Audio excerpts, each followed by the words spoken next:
आज हमारा सवाल ये भी उठता है कि हरियाणा में क्या हो रहा है, क्योंकि हम हरियाणा में बैठे हैं।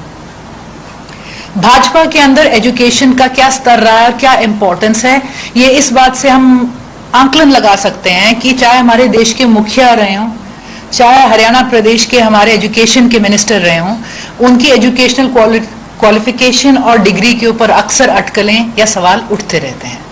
आज हरियाणा में एजुकेशन का क्या स्तर है? इस साल का जो 10वीं पास का रिजल्ट था ऑलमोस्ट 57% था, विच मीन्स नेशनल एवरेज से बहुत बिलो।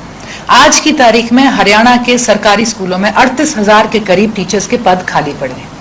आज की तारीख में हरियाणा में ये बहाना देकर कि बच्चे कम हैं, स्कूलों को मर्ज करने की 1 साल पहले प्रक्रिया चलाई गई थी। आम आदमी पार्टी हरियाणा ने हर जिले में, हर स्कूल के बाहर धरने देकर, गांव में लोगों को मोबिलाइज कर इसके खिलाफ एक बहुत स्ट्रांग मुहिम चलाई थी। हम ये कह सकते हैं कि आज जो डीमर्जर की तरफ कदम उठाए गए हैं, कहीं ना कहीं उसके ऊपर आम आदमी पार्टी का प्रेशर और चैलेंज भाजपा को महसूस हो रहा है। आज हरियाणा के अंदर सरकारी स्कूलों के ये हालात हैं कि गवर्नमेंट स्कीम लेकर आती है कि हमारे यहाँ से बच्चा निकाल लो तो हम पैसा देंगे, हमारे यहाँ बच्चा पढ़ाओगे तो हम आपसे पैसा लेंगे, जिसका नाम है चिराग। तो ये हालत देखते हुए और ये देखते हुए कि हरियाणा क्यों आज बेरोजगारी में नंबर 1 है, क्यों हमारा युवा आज या तो बेरोजगारी या पलायन की तरफ मजबूर है, तो कहीं ना कहीं एजुकेशन की क्वालिटी, शिक्षा की क्वालिटी, वो उनको आखिर में कितना रेडी कर रही है। और ये सिर्फ स्कूल की बात नहीं है, this is happening in colleges also. Colleges के अंदर भी प्रोफेसर्स और टीचर्स नहीं है। आज एक आम आदमी को अगर अपने बच्चे को भविष्य देना है, बाहर निकलना है गरीबी से, तो कैसे होगा? हम दुनिया में सबसे लार्जेस्ट इकोनॉमी बनने वाले हैं, लेकिन हमारे पास कमाने वाले और जिनकी जेब में पैसा नहीं, खर्च करने वाले नहीं, तो how will we ever do that? Arvind Kejriwal ji ने एक ही बात कही थी कि देश को नंबर 1 बनाना है तो उसका रास्ता अपने बच्चों को नंबर 1 बनाकर है। आज हम प्रेस कॉन्फ्रेंस के माध्यम से, आपके माध्यम से, शहीद Bhagat Singh armed forces preparatory school की जो ये मैं समझूंगी रिजल्ट्स है, हम हरियाणा के साथ शेयर करना चाहते हैं। हम आज आपके माध्यम से एक सवाल भी करना चाहते हैं कि 10 साल के अंदर क्या हमारे मुख्यमंत्री जी कोई भी स्कूल या इंफ्रास्ट्रक्चर डेवलपमेंट दिखा सकते हैं कि उन्होंने क्या इनपुट करा है हरियाणा के सरकारी स्कूलों में? दिल्ली के सरकारी स्कूलों के रिजल्ट्स ये रहे थे कि पिछले साल तकरीबन 1100 बच्चे नीट के एग्जाम क्रॉस करके अपनी कैपेसिटी से IIT IIMs में गए थे, और इस साल वो आंकड़ा तकरीबन 1400 छू रहा है। हरियाणा के सरकारी स्कूलों के आपके आंकड़े क्या हैं? आज हम चैलेंज करते हैं मीडिया के माध्यम से, जो हमारे प्रदेश के एजुकेशन मिनिस्टर हैं कंवरपाल गुर्जर जी, क्या आप हमें एक भी स्कूल दिखा दीजिए हरियाणा में जिसका रिजल्ट, जिसका इंफ्रास्ट्रक्चर, जिसका आउटपुट कहीं भी इसके करीब हो। एक भी स्कूल आप हमें दिखा दीजिए जिसे आप कह सकते हैं इस स्कूल पे हमें गर्व है, ये हमने अपने कार्यकाल में बनाया है और ये हरियाणा को भविष्य दे रहा है, हरियाणा के बच्चों को भविष्य दे रहा है। हम आज मीडिया के माध्यम से ये भी कहना चाहेंगे, हमें पूरा कॉन्फिडेंस है कि वो ऐसा नहीं कर पाएंगे। हम ये भी कहते हैं कि आप हमारे साथ चलकर देखिए दिल्ली के स्कूलों को। हम आज मीडिया के साथियों को भी इन्वाइट करते हैं कि हो सकता है हम यहाँ बैठ के कुछ भी कह देते हूँ, आप भी, हरियाणा का मीडिया भी इन्वाइटेड है कि एक बार आके आप दिल्ली के स्कूल्स, इंफ्रास्ट्रक्चर और रिजल्ट्स देखिए। हरियाणा की जनता के लिए जानना बहुत जरूरी है कि व्हाट इज पॉसिबल, हमारे बच्चों का एक भविष्य हो सकता है। आज पंजाब में बदलाव आ गया है। जो भी पिछले साल 12वीं के रिजल्ट रहे होंगे, हम कह सकते हैं कि 5 साल बाद आज जो भी बच्चा पंजाब के सरकारी स्कूल में है, उसकी शक्ल, सूरत, सीरत सब कुछ बदल जाएगा। तो हरियाणा में यह बदलाव कब होगा? और मूलभूत बच्चों को एजुकेशन से वंचित रखना, जब हम राइट टू एजुकेशन और राइट टू लर्निंग जैसी बातें अपने संविधान में लाने की वो करते हैं, तो हम समझते हैं इससे बड़ा धोखा भाजपा सरकार किसी भी स्तर पर लोगों के साथ नहीं कर सकती थी।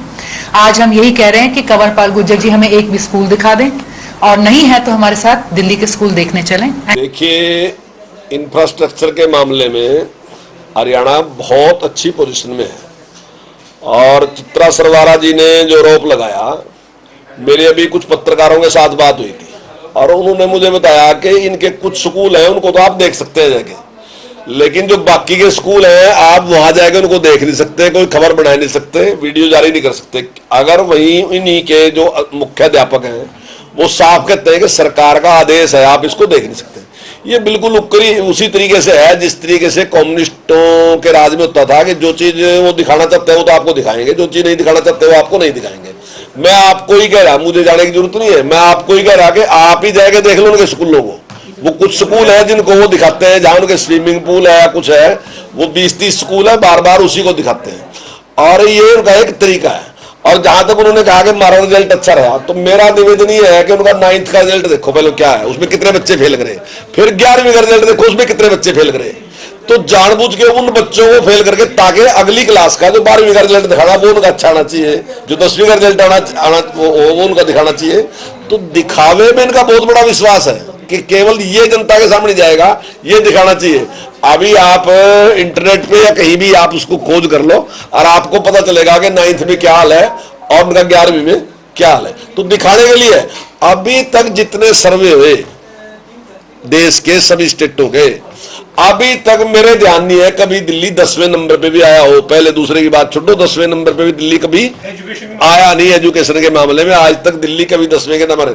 तो हर बार वो जिस प्रकार से दावा करते हैं कि भाई हमारा एजुकेशन सिस्टम देखो, एजुकेशन सिस्टम देखो, एजुकेशन सिस्टम देखो, तो वही कहीं दिखता तो एजुकेशन सिस्टम अब तक।